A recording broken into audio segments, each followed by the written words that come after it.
Today we are joined by Maria Espinoza. Her organization, the Remembrance Project, works closely with the families of victims of illegal immigration all over this country. Maria, thank you so much for joining the show. Thanks so much for having me on, Patrick. It's great to see you again. Maria, we are on day 24 of the government shutdown. I give President Trump credit for this government shutdown and his chief of staff, Mick Mulvaney. They are obviously sending a clear message, but people want more than just a message. They want a wall to be built. What's your take on the shutdown, knowing the immigration issue as you do? Well, we should have had our wall decades ago, Patrick. As you know, the wall was promised to President Reagan, and yet Congress failed him. So here we are again dealing with the same problem over and over. And the reason why the Remembrance Project was created in 2009 by my husband, Tim Ling, and myself was because we learned of the sanctuary city policies in our own city in Houston, Texas. We had no idea that it would be such a huge issue. And especially, look at our nation. This is the hottest issue in the nation, if not the world. So I think it's a long time coming. We should have had that wall built decades ago. And if we need to shut down the government, so be it. American lives are at risk here, and it's well worth the shutdown. Let's get what we've needed years ago. You know, the Democrats have been on vacation. Chuck Schumer and Nancy Pelosi don't seem like they're too animated to actually get anything done, even if they call it steel slats, even if they call it a physical barrier, which many Democrats are supporting now, quietly. Some of them have actually come out and said that they would support it as long as they don't have to call it the wall. So, Maria, what do you have to say to Schumer and Pelosi right now? Patrick, I have a message for Representative Pelosi and Senator Schumer that they should donate their salaries to our organization because the Remembrance Project is doing their job.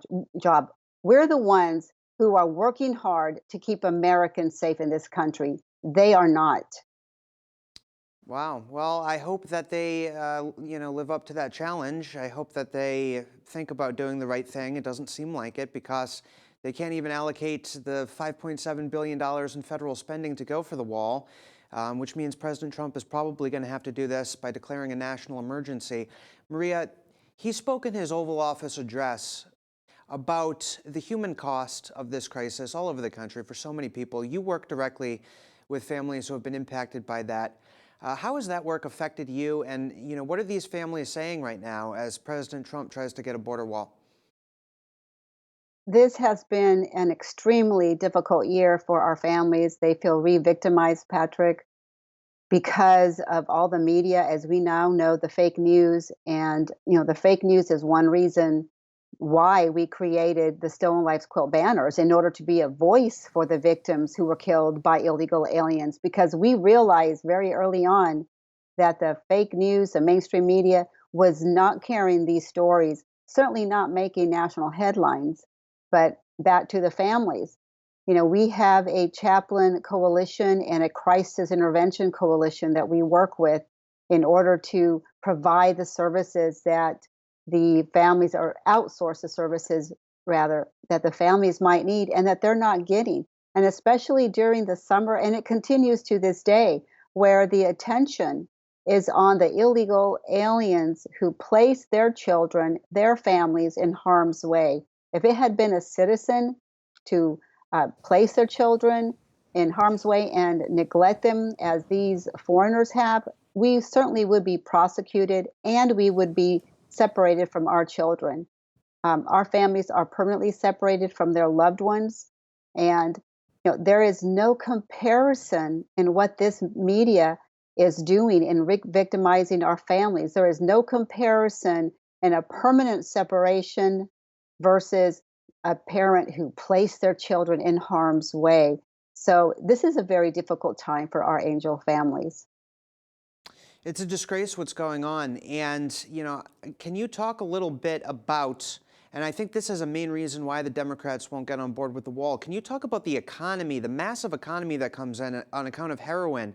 and the way that some of these cartels operate. We know that Gustavo Perez Arriaga, the suspected killer of Police Corporal Ronald Singh, was a member of a street gang that answers to the Mexican mafia. These people are coming into our country. What are they doing? And how have they gained so much power that it's so hard to block them from coming in?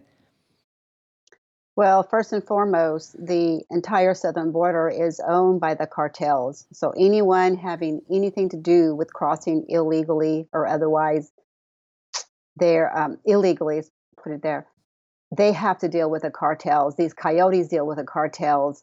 And of course, it's very dangerous. But look, Americans, taxpayer on the federal and state level, we spend over $130 billion per year on illegal aliens. And that's talking about education, medication, hospitalization, adjudication, all of this, the taxpayer dollars, just think about it. We can not afford to not build the wall.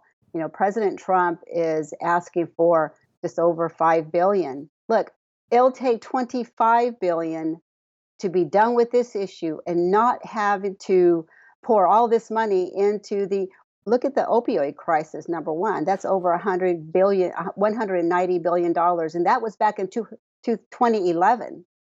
So we certainly cannot not afford to build this wall.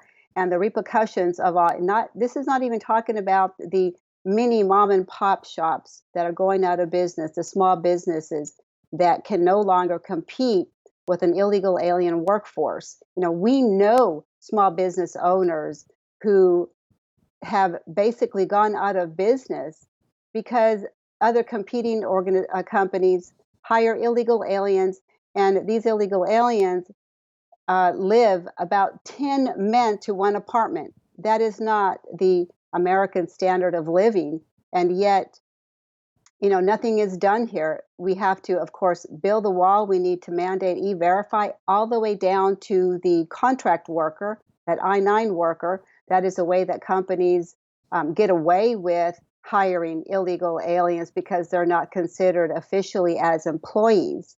So there's a lot that has to be done. Of course, we need to remove sanctuary cities. We need to allow ICE to do their job, and the local municipalities must absolutely cooperate with the federal government. Maria Espinoza, we are going to talk with some of those families as the week goes on, and I believe that the shutdown will continue, certainly until we get a border wall. Maria, is there any closing thoughts that you'd like to give to our viewers? I would love to, Patrick. And first of all, thank you so much for being a voice of truth out there. If it hadn't been for people like you to actually activate and do something about this problem here and try to save our country, then we would have nowhere to go. So, yes, what we are asking your listeners is to contact and email the White House, Twitter, social media, however you can reach the White House, and ask President Donald Trump to demand the entire 25 billion. Let's stop toying around and politicizing, and don't allow the Democrats to politicize American lives. And also, I do look forward to you interviewing and speaking with our families. They would love to. So thank you so much, and God bless you. Thank you, Maria, and I do hope that Nancy Pelosi will take up your offer to donate her salary to the families that have been so affected by this crisis. Maria Espinoza from the Remembrance Project, she's doing great work. We'll be back with you later.